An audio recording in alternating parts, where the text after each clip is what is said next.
Chapter 1, Sunlight, Sunlight, Sunlight. Notes. Good morning everyone. I've got a cup of cold coffee and 200k for you all to leaf through. I've been sitting on this since around February when I finished it. It's fully completed and edited at 206,000 words, has a completed sequel.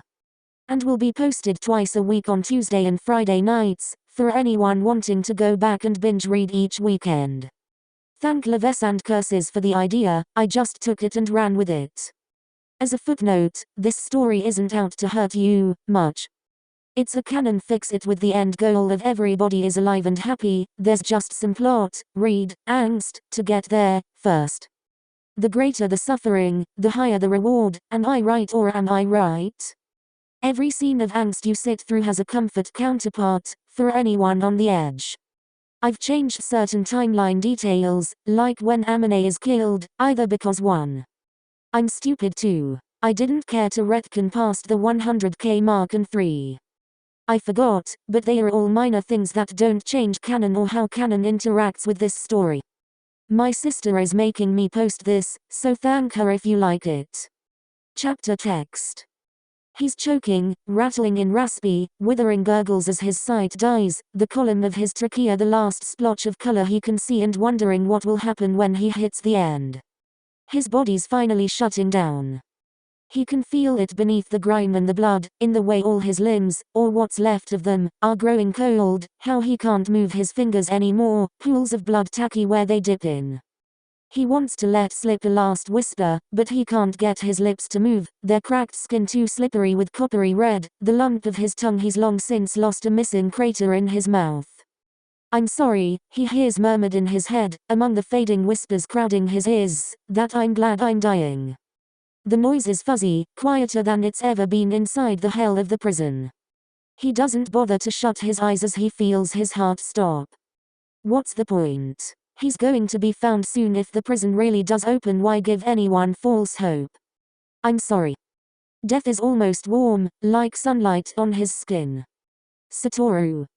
He flinches, blind, but not from the lack of light. He stares, and keeps staring, fingers shuddering up to his throat where they trace phythalite along unbroken, undamaged, unscarred skin. Where's his esophagus? His trachea? Where's the throat he ripped out? The blood he choked on? Why is there only unblemished skin and the sun? It's bright, fire in the sky, and too saturated for his eyes to process, too much as they consume everything. His brain throbs in his skull, taking in the sight of the Tokyo Technical College, the forest surrounding it, the individual waving of the leaves as they ruffle in the breeze. The clamor of the people beyond Tenjin's humming, buzzing barrier, moving like ants in the thousands, pinpricks of light and energy making his vision swim. The catch of curses as they flare in the horizon, a blight on his senses and overwhelming with everything else. Satoru, the word rings, fuzzy in his ears as it whines like tinnitus, familiar and heart-stopping. I'm dead. He can't even hear his own thoughts over the loudness of the world, staggering where he stands, eyes still fixated on the sky, on the sun. I'm dead. I died. I felt my heart stop. This can't be. It can't. Hey, it comes again, a little more urgent than before, a little closer, another hammer to his ears and all the noise shrieking behind his eyes. He recoils hard enough to go stumbling as a hand reaches for him, covered in flesh rather than empty bone, tan and recognizable. Unbelievable. He might make a noise, maybe a whimper or a soft whine, but if he does, he can't hear it over the pounding in his head. Bursting with all of the world's noise after what had felt like years of darkness and nothing. People 10, 20, 80 miles away, creatures scratching through the forest, the sorcerers moving about within the school, the drag of his own shoes on stone path as he stumbles and sways. Make it stop, make it stop, make it stop, he thinks but doesn't hear himself say, choking on the flesh inside of his mouth, the plead dripping from his lips like the dark slick copper of his own blood from just a blink ago. It's hot on his skin, sticky and warm. It's hot. There's something wet trickling from his nose. Bile stings on the back of his tongue. The words dissolve into the rest of the white noise as he stares up at the blue of the sky, and tries to remember if he'd ever had a hallucination as bright as this. There's an enemy over his shoulder, a friend in his frozen posture, and the sun shines down on it all as Satoru finally drops to his knees. It's bright, it's so bright, and he thought he'd never get to see it again. I have to be dead, he hears, before the stone rises to meet him. When his eyes crack open again, his first thought is that they shouldn't be. The thing he's lying on is softer than anything he's felt since the blackness became his sky, and he flinches as the world trickles back in. It's loud, it's so loud. He's never had a loud one before. The hallucinations scream, maybe, but they're never loud like this. Then again, he'd thought the same thing when he'd started seeing faces in the shadows, familiar eyes in the invisible, infinite walls. His throat feels whole when he skims his fingertips along his jugular, unbroken skin and soft for it. It's not unreasonable the injuries are quick to disappear when he's caught in a dream. Maybe he's just asleep again, and choking trying to swallow around the tongue he knows he pulled out because it isn't real. When he sits up, a thin blanket falls off his shoulders, clad in the dark uniform he'd worn when he'd been a kid. Before he'd changed the collar to a scoop neck to hide the scars from the spear of heaven. It's odd, a little uncomfortable against his throat while he's still trying to remember how to swallow. It's marginal, though, barely a phantom compared to the other things he's felt since being consumed. When he swings his feet over the edge of the small clinic bed, the warm browns of the wooden furniture and the honey warmth of sunbeams staining his vision. He thinks it's a lot better than some of the other dreams he's had. Sometimes they take a while to devolve into pain and misery and blame, but they're usually never peaceful. He's always still doing something, being somebody, moving like he'd worked so much that it had imprinted itself into his brain. His feet are smaller when he stares down at them, his shoes missing. That's odd, but it fits with the old uniform, he supposes. He hasn't had a dream about being young again for a while. When he stands, he wavers, the pressure in his head expanding like a balloon as his vision blackens, fading to nothing for a long moment as the noise bursts in his ears. And then it's returning, the woozy feeling, all that remains of the temporary faint. He blinks, shakily letting go of the bedrail as he stumbles away, one foot in front of the other as he walks, feet unfamiliar and going nowhere remembered. He wanders for a long while, head swiveling around and around as he watches the bright, colorful energy flares of people and objects move throughout the school, odd after so long outside of it. He drags his tongue over his teeth as he trails his fingertips along the old wood of the walls, eyes shut save for when he passes another huge, blindness, bay window. The sunlight looks like spiderwebs as it streams in, dust motes floating within the golden of its rays, dotting the floor in burning stripes of liquid light. He walks for a long while, wondering. It isn't a bad dream. It's mostly just peaceful, wandering aimlessly through the expanse of the school, staying far away from where he can see the colors of people flickering through the walls. He knows there are things looking for him, they chase after his residuals, false and real, slow and yet hurried. He can't tell if they're real or not, just like how he can't tell if the impression of Riko and Suguru down in the energy-bright catacombs of the star tomb deep below the school are real. It doesn't matter anyway, he knows, skimming his fingers along the dusty window ledge of the wall, eyes shut against the soft brightness of the honey wooden hallway.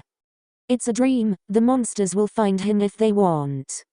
Either he stops it before they can and creates another, or he lets it keep going, and risks getting stuck until it ends.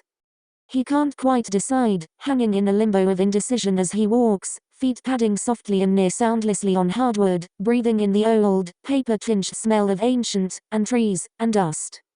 Maybe it would be better if he were to break a window and fall until he wakes, or maybe it would be better to keep walking, running from the monsters before they can catch him. Maybe it would be better if he put another streaking set of gashes into his neck, or maybe it would be better to keep playing quiet and silent.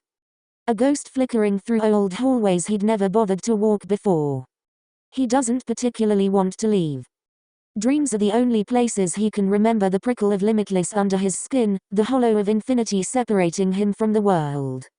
They're never peaceful, but they're the only oasis from the whispers and the glares and the screams that shriek in his ear that it's his fault, always his fault, all his fault. It's nice to have nothing for once, he sighs, taking another turn as he pads through the top of the school's forgotten, maze-like twists. There's old classrooms and storerooms up here, and it makes him wonder if he ever saw it before. Did it actually exist once? Or is it just his imagination, creating an escape from the things that slowly hunt him down, floors and floors below? He thinks he'll keep wandering until they catch him, because for once, he doesn't want to leave. He likes the tranquility too much to let it go, likes the soft beams of light and the library-like smell of oldness, likes the quiet without the whispers. Maybe he'll regret it when the monsters catch him, when they tear him apart by his flesh, tell him horrible things that he knows are all from his own mouth, but maybe he won't. Maybe the hazy eon of small peace will be worth another death. He walks, protected from the noise of the world for the smallest moment, fingertips tracing walls and windowsills, eyes open to catch the liquid of the sun and the blue of the sky. They find him, eventually, just like he knew they would. He watches the window instead of behind himself where they stumble into the hallway in twisting masses of chatter that fall silent when they see him. Looking away even as the sight makes his eyes burn from too much light. He doesn't know how this dream will end, what nightmare it will turn into, but he's made his choice, he supposes. He doesn't really want to leave whatever lucidity has flooded his brain to create this place, even though it's probably going to be bloodied in but a moment. What the hell, Satoru, we've been looking for you for hours, one says, marching towards him, and he watches it come closer, wrapped in fuzzy edges and jittering, faceless blackness. He flinches when it gets close enough to reach him, one long-fingered hand outstretched towards his shoulder, and only stares when it pauses, when it stops. The pit of its facelessness seemingly scrutinizing him. Hey, it says, it's just me, like it's not trying to reach out to hurt him. He watches it, its flickering image, the harsh lines scattering over its body to hide the image of the person he can't see and doesn't want to see, confused. Satoru, it asks, his name fuzzy and heavy in his ears. Intrigued, he lets his eyes shut, cursed energy filling his vision with colors he can never name, and slowly walks back, expanding his sight as he expands their distance. It's a twisting thing, calm even as it roils with emotions, confusion and hurt and a little fear, annoyance and puzzlement. It stays put even when he backs away, feet soundless as they ghost along the floor until his back hits the rickety old doors of a cabinet in the equally old storeroom he's wandered into. Shit, he can hear them curse, mutterings drifting in and out of his ears like crackling, snapping static. What's wrong? Don't know, could be anything, strain. Not like him, try again, slower, no sudden unlike don't gotta be. He stays, watching their flickers sway like firelight behind his shut eyes, pressed up against the squeaky cabinet door. He doesn't move even when they turn back to him fully, nonsense images face to face opposite himself. Satoru, one says, so familiar, and he knows that voice, hates that voice, open your eyes, he loves that voice. Wants it to go away and leave him be to wander this dusty, peaceful afterlife. Silently, he shakes his head, not wanting to see the roiling black masses instead of people. Please, can you look at me, it repeats, creeping a step closer that he tenses it, shoulders rising. His face tightens as his nose scrunches, eyes pulled taut with stress even as they stay stubbornly shut. He shakes his head again, watching the cursed energy ripple, flaring in frustration. Come on, it pleads, taking another step closer, and he freezes, stilling as his muscles stiffen. The monster freezes too, stopping for a long moment as it seems to contemplate something. He jerks against the cabinet as a sharp, jagged movement slices across his vision, eyes snapping open in his panic. The faceless thing stands opposite him, the other in the back of the room in front of the door, its line-slashed hands jittering like spools of living thread as they hover in front of itself. Look at me, it says, no one's here but you, me, and Shoko. Shoko, he thinks, brows furrowing as he slides his gaze from the first thing to the one guarding the door. Shoko. But, his thought trails off, eyes darting between the monsters as they ride without moving in his vision, beginning to recognize pieces of something different between every harsh scribble of black. It's just me and Shoko, the one in front of him repeats, hands held in front of itself as it steps closer again, and then closer still when he doesn't recoil. He watches it, eyes its hands, knows it's a trap, doesn't quite care. He's never had a dream do this before, lucid or not. Slowly, tentatively, he uncurls his hand, twitching repeatedly from false starts and split-second changes of mind, before he's letting his fingers unfurl to reach out just a little. He can't help the jump that crawls through his shoulders when the black thing's fingers bump against his own, disturbingly solid and human below the hallucination. It's not real, he thinks, eyes blinking a bit wider as he stares at where the darkness begins to fade, dripping from the hand that touches his own to reveal tan skin and human fingers. But then what is all of this, he wonders, dragging his eyes over the whole of the room, confusion tugging at his mind. Hey, hey, hey, eyes on me, the thing says, the person, him, he realizes. Suguru, he whispers, watching the darkness meld away from kind eyes he remembers being so cold, rediscovering uneven bangs and furrowed brows, a ghost he hasn't seen look so rested in years. Yeah, Suguru says, it's just me, and turns up his palm in an offer that Satoru drops his eyes down to stare at. He doesn't understand. This isn't right. It doesn't go like this. When Suguru shows up, they fight, or they die, or he smiles as Satoru loses more of himself like it hadn't been him in that station singing death. He wars with himself for a long minute as he hovers his hand above that warm, welcoming palm, untrusting but confused but wanting to know. Is it you? He wonders, and thinks about the dream he's in. It's been unusually peaceful. Typically, the guillotine has dropped and the misery has started by now. What do I have to lose, he thinks, I thought I died already anyway, what's another death, really, and gently sets skittish fingers down into Suguru's waiting hand. He can't help the way he tenses at the contact when it happens, can't help his sharp inhale or the woozy feeling that resurges from somewhere it had been hiding in his stomach. How rare, he knows, how rare to touch someone, even outside the hell of that place. He lets himself be guided when Suguru pulls him out of the crook of the cabinet's battered doors, barely able to think as his head spins, the fog clearing in and the peace trickling out. How strange, he can think, as Suguru's hands trace up his arms, palms guiding him to the door. Shoko is just as eerie when she reappears beyond the doorway, shedding the shadows as they pass through it, her brown eyes narrowed as she looks him up and down. He doesn't bother to think too hard about it as they pull him back down through the never-ending hallways, catching him each time he starts to float off. He's never had a good dream with Suguru before. Maybe this one will be the first. Follow the pen, Shoko tells him, once they've sat him back down in the bed that he abandoned, dragging a pen left and right in front of his face. He scrunches his nose, complying even as he doesn't know why he's being asked to do such a silly thing. He can't remember the meaning of it, why she stares so intently at his eyes as he moves them back and forth, up and down, chasing after the pen as it's hovered around and around. She sighs, setting it on the side table with a small clacking sound as she turns away, rifling through drawers for something else. I don't understand it. You seem fine, she mutters, almost to herself, and Satoru only puffs out his cheeks, craning his head back to stare through the ceiling up at the fizzling noise of Tenjin's barrier.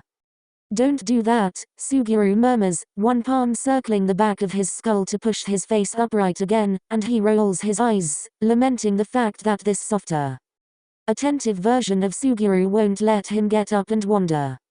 He's just pushed back down onto the side of the bed, one of his hands holding him there by the shoulder when he tries. It's beyond odd. Every little brush of contact has him shivering and shying away, rethinking this weird dream and the one before it. Wondering if they're related somehow beyond just in succession of his fractured memory. Okay, Shoko calls, walking back over, twirling a tool between her fingers. I'm gonna temporarily blind you, no complaining about it. He doesn't get a chance to scatter away before she's grabbing his chin and tilting his face up. A small flashlight shining into one of his eyes. He snaps them shut immediately, unaccustomed to discomfort like it when all of his pain is usually gashes and slices and gouges. Damn it, Suguru, hold him still, Shoko mutters, and he can't help a jerk when a slightly larger hand replaces the smaller, colder one that had been on his chin. Holding his face up and steady when he tries to yank it away at the feeling of two fingers prying his left eye open. He knows it's a dream, but he still feels the panic when the pair to the hand on his face wraps around both his wrists in one singular shackle. It's reminiscent of the dreams he sometimes gets, the two real hallucinations, always of people that want his eyes or want him dead. The touch of them is usually ghost-like, a whisper rather than a pressure, despite the pain of having his eyes torn from his skull that always feels so real. They come back after every one when he wakes up and blinks them open. He's never found them as little marbles of jelly by his legs like he had the fleshy meat of his tongue, but it's forever been a fear in the back of his mind that one day he might gouge them out for real. Fuck's sake, Satoru, Shoko complains, when he still strains and struggles as Suguru holds him still. It's not like it's eye drops. He grinds his teeth as the light finally leaves. I screwing shut just in time for the other to be forced open, remembering how they'd used to hold him down years ago just to get anti-inflammatory drops into his reddened, overly dry eyes. How the memories had twisted into something rancid, something darker as the days had passed without the rise and set of the sun. He makes a noise, an unhappy whine that Suguru sighs at and Shoko ignores. The light stays put, black spots burning in his vision like old film reel as he's forcibly held still, until Shoko drops the tool away and Suguru lets his face go, blinking his shut eyes against the reddened flares of afterimages. Sorry, Suguru murmurs, one hand tentatively resting on his back. She's just trying to make sure you're okay, you know. Satoru shakes his head, ignoring the words for the most part as he shivers. Because they're so odd compared to everything else. Not when it's always gory and bloody and miserable, and this isn't. Whatever, he mouths, soundless, ever surprised when his tongue skims the roof of his mouth with the silent words. Oh, he thinks, that's right. I'm dreaming. He opens his mouth again to actually say something, only to stop, the ghost of a whisper edging along the shell of his ear. Pathetic, it says, the same belly there specters that had always snapped at his heels in the darkness of the prison. What? He ends up asking, head turning to catch the sound, missing Suguru's frown and Shoko's glance. I didn't say anything, Suguru says, leaning closer like he's trying to see what Satoru is, and failing for it. Slowly, he shakes his head, struggling to tear his eyes away from the far wall where there's nothing. He sighs as he finally looks back to Suguru, opening his mouth to say something, because he can actually speak, and how interesting is that? A smile catches his eye over his shoulder, too curled and too malicious. His eyes miss Suguru's face entirely for it.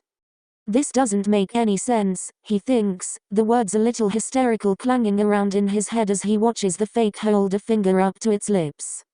The stitches on its forehead stark against its washed-out skin. The dreams are always a little weird, and it's true that most of them feature that thing in them somewhere, but that's a hallucination, he knows, ignoring the way the Suguru on the bed next to him waves a hand in front of his eyes, pokes his shoulder, calls his name. His gaze stays trapped on the fuzzy edges of the imposter's not quite right robe, the lack of cursed energy encompassing it, its thinness. It isn't right. Slowly, he looks between the Suguru at the end of the room and the Suguru beside him, blinking through their differences. One looks real, the other looks almost flat in the lighting of the clinic. One is surrounded by the flicker of cursed energy, the other is a void of nothing. One is trying to get his attention, until he's turning around and yelling something about Shoko, and the other is silent, still, staring only at him. He doesn't get hallucinations when he dreams. He swallows thickly as he brings a hand up to his eyes, tracing over the fan of his lashes as he pokes a little more at the prickle of limitless. Limitless. It rises around his skin like a shield when he wills it to, and suddenly, he can't breathe. Limitless had been inaccessible within the prison. He hadn't had enough cursed energy to raise it, what with almost all of it being suppressed. He'd saved the meager little trickle of it for injuries he hadn't been stupid enough to say he wouldn't be getting. It had knit him back together the first couple of times he'd lost enough of himself to do something big, like scratch out a femoral or radial artery. But still have enough left to know he needed to live. It had run out by the time he'd clawed out his tongue, scratched his face to ribbons, left huge, jagged scars down his body to match the one Megumi's deadbeat of a dad had given him. Only stopped every time his shredded nails had needed to regrow from their beds. The stasis of the cube had kept infection from eating away his flesh, had kept his blood flow sluggish and syrupy, had kept him alive enough to suffer as he'd tried to die. Limitless, however, had always been out of reach. He stares down at his hands, infinity athrum over his skin, and blinks the black spots from his eyes as the dizziness sends his vision swimming. This isn't a dream.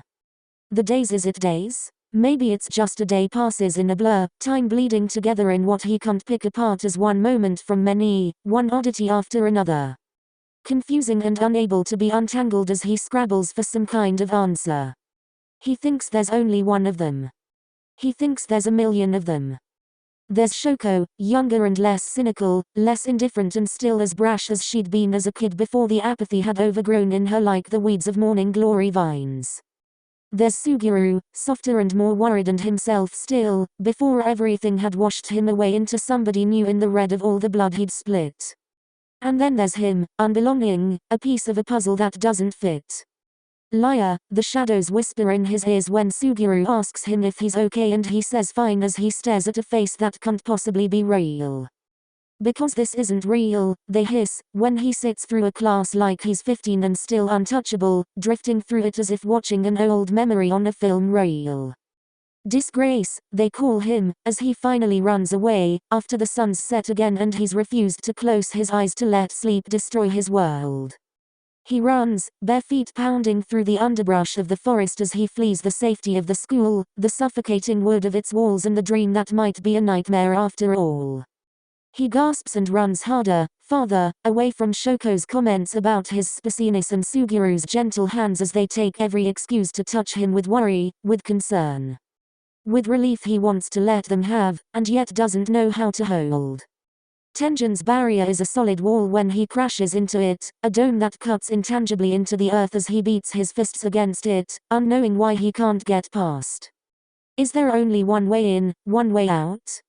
Hadn't it been possible? It hadn't been tangible except, he can't remember, hands shaking as he flickers like a ghost higher up, palms dragging down the invisible, thrumming fizzle of it.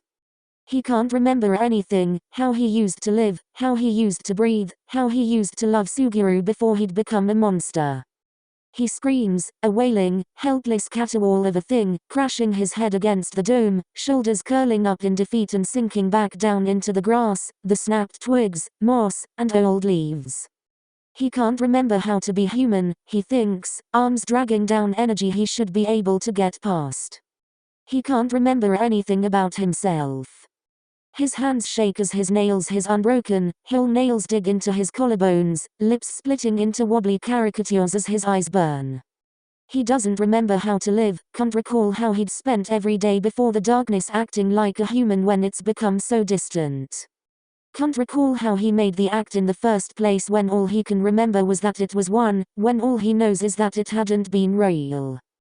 He'd ripped himself into pieces in the darkness with just the skeletons as witnesses. Had torn up what little humanity he'd had left and been eaten alive by the things he'd kept guarded against behind limitless and a facade. Dying had been easy when he'd done it if he'd done it. He'd wanted to die, had been glad for it even, and maybe he can't remember how to be human but he does remember being a god, and every day that he'd wake up wishing it was his last. Ever hidden by the act he'd worn like a mask. He can't remember how to live, when he's spent his whole life wanting to die. Is it really any wonder why you lost so much blood? The voices hiss, too high in his ears and too knowing as he curls into himself on the forest floor. Don't you know why you turned your nails into knives?